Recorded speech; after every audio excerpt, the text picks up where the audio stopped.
Oh, eto na ha. Oh, para maiba. Oh, sige. Oh, ano na natin itong ikaw kasi Boss Daday, masyado kang masyado kang magaling eh. Lahat na lang meron kang argumento eh. Oh, hindi kaya nga sinasabi ko yung usapang syempre political vlogger tayo, go yan. Pero sa household at saka sa mga opisina, bawal talaga pinag-uusapan ng politics at saka religion kasi hindi talaga matatapos yan.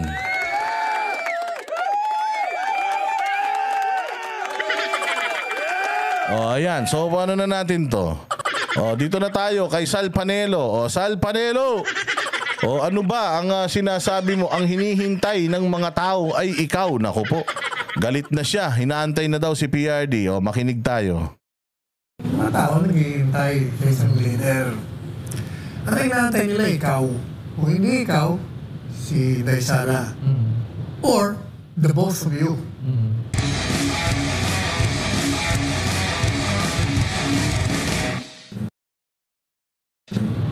Alam nyo, galing po ako sa Davao dahil ako'y naanya ni Presidente Duterte na kami mag-meeting. Dalawang meeting, isang malaking grupo, tapos kami 4 lang. At marami nagtatanong sa akin ngayon sa text, kasi nag-vlog nga ako ng gabi. Ano raw ba talaga ang tatakbuhan ni Presidente Duterte? Tatakbo raw ba o magre-retire na? Ang aking payo po kasi, tumakbo siya ng alkalde. Yan ang una kong payo sa kanya. Matagal ko na sinabi sa kanya. Kailangan tumakbo ka ako ng mayor ng Davao City sapagkat yung mga walang utang na loob sa'yo na nilagay mo sa pwesto, lalabanan ka niya. Nilalabanan ka na nga eh. Kailangan makuha mo uli. Kasi nakakuha na sila ng barangay kapitan ng mga, kung hindi ako nagkakamali, 67. Sa kabilang sa kabila, yung mga walang utang na loob na mga kinalinga niya na ngayon binibira siya. Sabi ko, kailangan hawak mo pa rin ang Davao. Noon yun, yung mga sinasabi ko. But nung sunod-sunod na pang-aapi ang natatanggap nila, sabi ko sa kanya, the other way, tumakbo ka kaya senador. Kasi gusto ko kayo ni Inday, Sara, tumakbong Presidente, Vice President 2028. Sabi niya, bakit senador? Gusto ko nga, kongresista eh. Dahil gusto kong turuan itong mga nayayamot ako pag nanonood ako eh. Walang alam mo ito. Galing siya sa Congress, di ba? Sabi ko, nasa Congress, senador ka na lang. Medyo, pag senador ka, hindi ka aapi-apihin ng mga yan. Pangalawa, mas mahalaga sa akin, pag tumakbo ka kasi senador, magiging barometro mo yon, magiging measurement mo kung ikaw ay nasa taas pa ng popularidad. Pag ikaw ay nag-number 1, 2, 3, aba, ibig sabihin, nandun pa rin ang pagtanggap sa'yo ng taong bayan. At ituloy mo ang pagtakbo mo, Vice President. Ay, Libra Boy. Pang kami, Boss, di work mode muna ulit. Naku, maraming salamat, Libra Boy, ha? Mabuhay ka, God bless you. Dad? You're amazing. Galingan mo magtrabaho para pagpunta ko dyan sa Toronto, makakapag tayo, day off.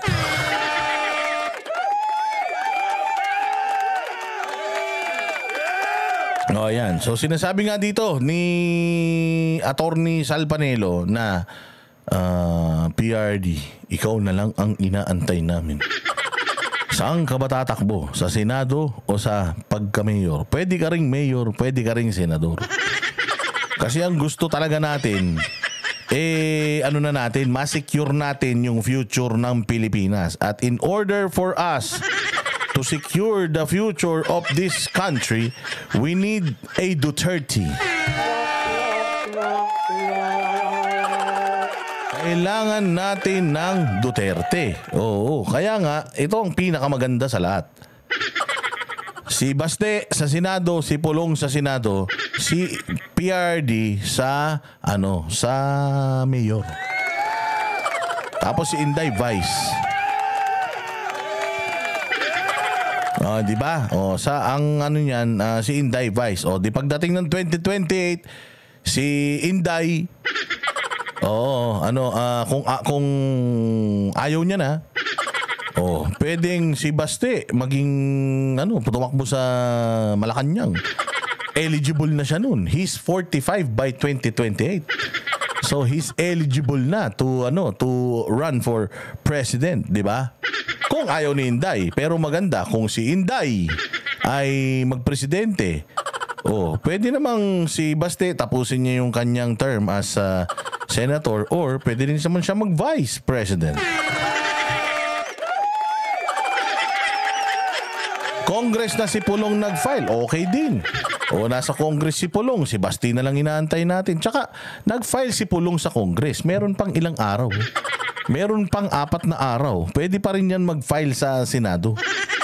Oo, basta bawal lang yung pwede na siya mag-withdraw sa Congress tapos mag-Senado. May 4 na araw pa. Oo, maraming pwedeng mangyari sa 4 na araw. Sa isang oras nga, madaming pwedeng mangyari sa isang araw pa kaya.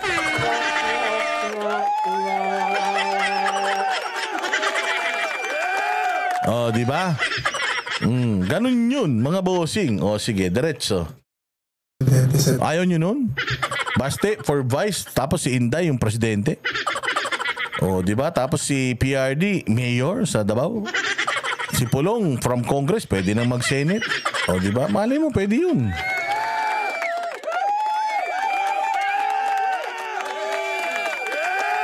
Kasi ganito yan.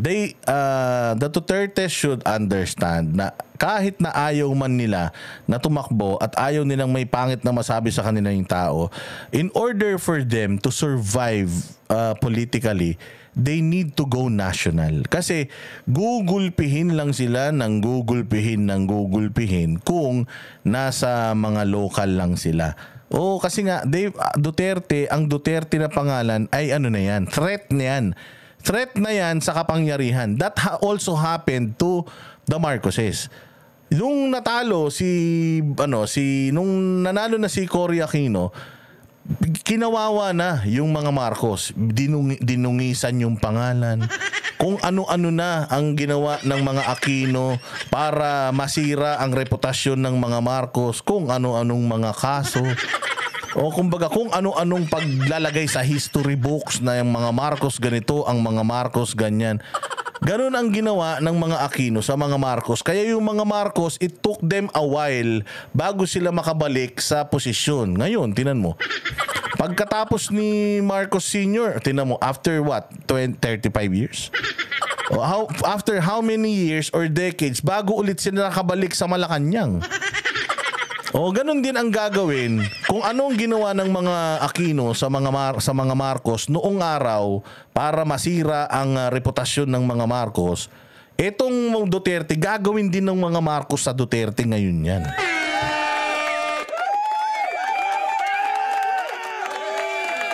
Gagawin nila yan sa Duterte ngayon. Sisirain nila yung apelyido na Duterte para hindi na yan makabalik sa posisyon. Kasi nga, katulad ng kinakatakot ng mga Aquino sa mga Marcos, pag nakabalik yung mga Marcos, gagantihan nila yung mga Aquino.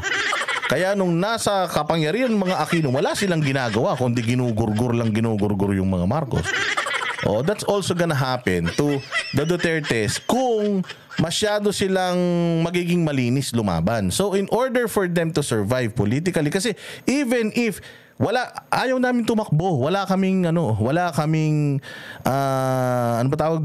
wala po kaming interes, gusto lang, simpleng tao lang po kami, hindi hindi nyo sila pwedeng convince na simpleng tao lang kayo hindi kayo pwedeng i-convince na simpleng tao lang kayo kasi yung apelyido nyo nung nagtrabaho ng matino yung tatay nyo, nagkaroon na ng sumpa.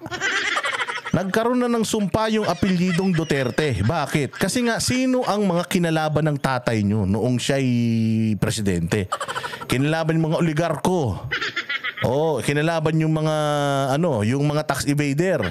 Kinalaban yung mga kriminal, drug lord, drug addict, lahat ng mga salot, pati Amerika kinalaban. Lahat kinalaban ni PRD. So nung nakita nung mga kawatan, na puta delikado tong mga Duterte na to. Kasi pag nanalo ulit to, hindi na naman tayo makakapagnegosyo. Anong gagawin natin? Ngayon pa lang, durugin na natin yung mga Duterte na yan. So whether you like it or not, the fact na Duterte kayo, hindi na kayo makakatakas doon sa sumpa na yun. O target na kayo. Simula nung nagtrabaho ng matino yung tatay nyo, target na kayo sa likod na hindi na kayo dapat makabalik sa kapangyarihan kasi hindi na sila makakapagnakaw.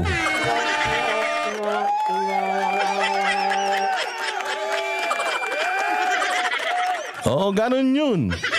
O kaya kailangan, mga sirs, mga Dutertes, o whether you like it or not, sir, hindi na po kayo makakaiwas doon sa nakatadhana sa inyo. No matter how many times you try to escape na yung reality na you are a Duterte and you're always a target. Even if you get out of politics, sabi mo, hindi na ako tatakbo mayor ngayon. You are still a threat. There is still a possibility na magkaroon kayo ng tsansa na tumakbo ulit. So anong gagawin nila sa inyo? Para hindi kayo maging eligible, lalagyan nila kayo ng mga kaso na mako-convict kayo. O diyari kayo lalo, mas mabuti ng mamatay ng lumalaban, ika nga.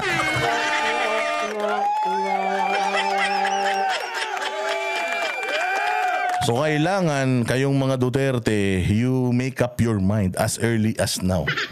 Oo, you cannot escape this. Kasi nandito na kayo eh.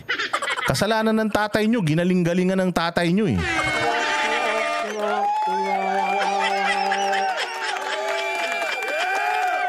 Kung sana yung tatay nyo nagnakaw, yung tatay nyo nagpetiks, sana yung tatay nyo pinabayaan na lang na magunaw ang Pilipinas, o di sana hindi kayo target.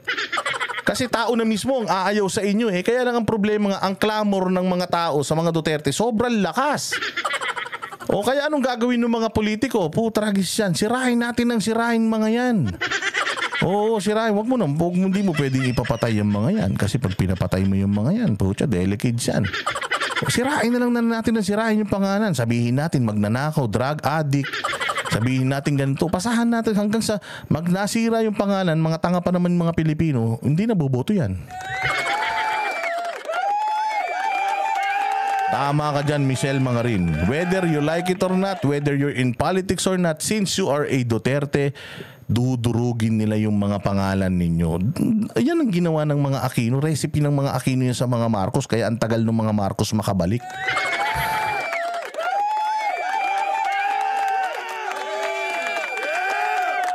Diba?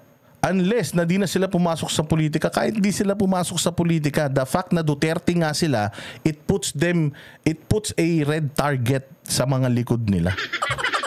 Oh, it puts a red target sa mga likod ninyo na kayo ay Duterte, people want you. Kasi tinan mo, si Inday, ayaw naman yan eh. Ayaw tumakbo ni Inday. Alam niyo yung ginawa ng tao? Run, Sara, run. Pinipilit siya ng tao na tumakbo. Si PRRD ganun din, ayaw tumakbo nung nakaraan. Anong ginawa ni Secretary Dino? Ang ginawa ni Secretary Dino, nag-file ng COC tapos ginawa niyang second yung parang reliever niya si PRD pag nag-back out siya. Nag-back out siya last minute, walang nagawa si PRD. O tinan mo, naging presidente yung tao.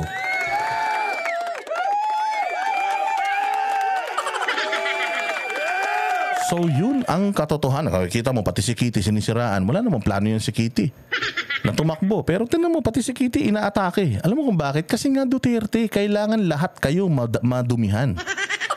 Kailangan lahat kayo ng mga yan, masira ng mga yan. So don't go down without a fight.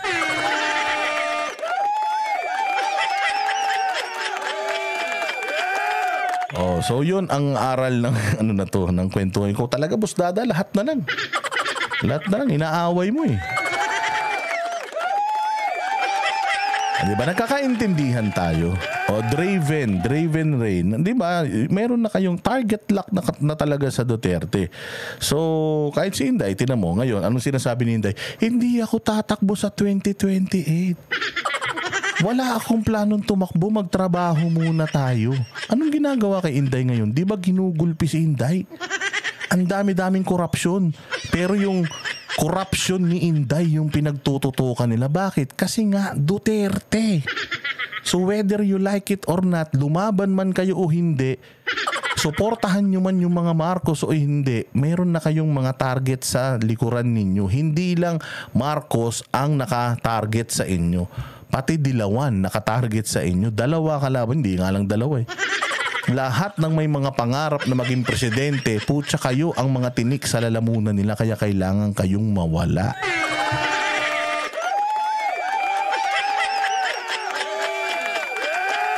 Sabi ni Al Mendoza, hanggat may buhay na Duterte, di sila matatahimik. Oo, hanggat hindi hanggat hindi na nakukulong, nakakasuhan, nasisira itong pamilya na to, wala na. You live by the curse of your last name. Oo, so whether you accept it or you should accept it. Oo, kasi kawawa kayo. Gugulpihin lang kayo ng gugulpihin ng walang katapusan because they have the money and they have the yung pangarap na maging mga may-ari ng Pilipinas for the longest time.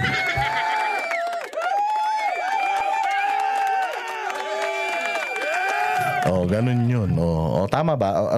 Hindi ba tama yun? Hindi ba kaya nga basta we want to protect you, and in order for us to protect you, you need to be in the Senate.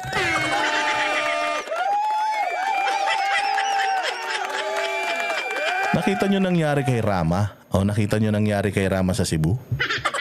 Ang lakas-lakas ng mga Rama sa Cebu. Nakita mo? Nasuspinde? Nasuspindi ang Rama, di ba? Nasuspindi ang Rama. Unang-una, hindi daw nagpasweldo ng tao. Tragis yan. Kasalanan ba ni Rama yun na hindi sumweldo yung mga tao, nandiyan dyan naman yung budget? Hindi naman siya nagbibigay ng mga sobre ng mga sweldo ng mga empleyado ng City Hall, kundi may mga tao naman, may mga opisina ng City Hall na dapat nagpapasweldo sa mga yan. Ano siya doon? Ngayon, ano na nangyari sa kanya? Na-suspend na naman siya. Dire-diretso na yung suspension. Anong nangyari? Di ba sinasabi ngayon na pinapaboran daw niya yung mga kamag-anak? Di ba? Kinapaboran daw ni Rama ng Cebu, na Mayor Rama ng Cebu, yung mga kamag-anak, kaya parang tinanggal na siya na pagka-mayor. Ganun putang ina niyan. Lahat naman ng mga politiko ganyan. Lahat naman ng mga politiko may mga kamag-anak na pinapaboran, may mga kamag-anak na mga tawag dito, empleyado nila, consultant, kung ano-ano, di ba? Mga gago kayo. Magkakapatid nga nandiyan siya sa Senado. Magkakapatid, magnanay nandiyan sa Senado. Walang hiya na yan. Tapos tinanggal niyo si Rama dahil pinapaboran daw niya yung mga kamag-anak. Ano yun? Ano yun? Nepotism?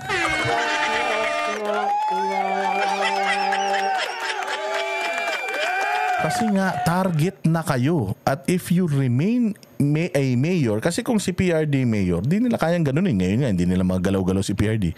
Kasi nga dating presidente pa din yan. Pero ikaw, pag mayor ka lang, kakawawain ka. Sinabi na ni Inday yan eh. Imaginein mo kung di ako tumakbo vice president, kakawawain ako ng mga yan. Kung mayor lang ako, di kawawa na ako. Naiintindihan ni Inday yun eh. So, you also have to the other Duterte should also understand na kadikit na yan ang pangalan nyo, whether you like it or not, you should not go down without a fight.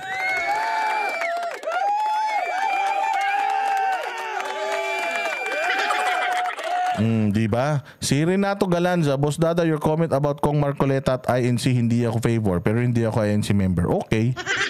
Ano gusto mo? Magdebate tayong dalawa.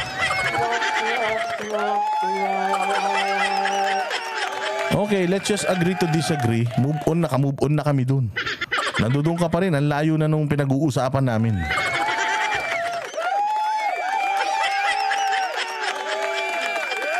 Pinatatanggal na naman siya. Kaya nga sabi ko sa inyo, delikids talaga itong mga panahon ngayon. Lahat ngayon kakaiba talaga ang gobyerno ngayon. Kakaiba talaga ang kapangyarihan ng mga nasa kapangyarihan ngayon. Sobrang delikado. Sabi ko nga sa inyo, buti pa pala nung panahon ni Pinoy. Buti pa pala nung panahon ni Gloria at saka ni Ramos. Tsaka ni Era. Iba talaga ngayon, mga boss. Ngayon, putya, pag kinalaban mo sila, wala ka. Yari ka. Kahit hindi sila magdeklara ng martial law, putya, mas malala pa sa martial law yung nangyayari ngayon.